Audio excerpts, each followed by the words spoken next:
बिस्मिल्लाहिर्रहमानिर्रहीम। अस्सलाम वालेकुम। आप देख रहे हैं ताज 92 न्यूज़। नज़र डालते हैं आज की खबरों पर। मीरपुर खास से हमजा म्यू की खबर शामिल करते हैं। वज़ीर आला सिंध सैयद मुराद अली शाकर ने कलवारी गांव पहुंचकर रुकन सिंध असम्बली MP अलहाज हाजी रईस नूर अहमद भरगड़ी की वालिदा मोहतरमा और पीपल्स पार्टी रहनुमा और रईस डॉक्टर अदनान अहमद खान भरगड़ी की दादी के इंतकाल पर फातिहा और ताज़ियत की।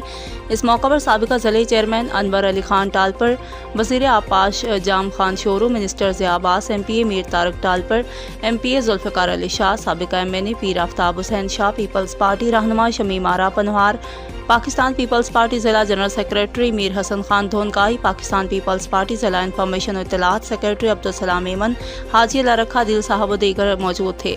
जबकि वज़ीर आला सिंध से जाते हुए सहाफ़ियों की मुलाकात हुई। सिंध हुकूमत के रिलीफ कामों पर इज़हार ख्याल किया। इसके बाद वज़ीर आला सिंध सैलाब मुतासरीन कैंप विजिट करने के लिए सामारू रवाना हुए।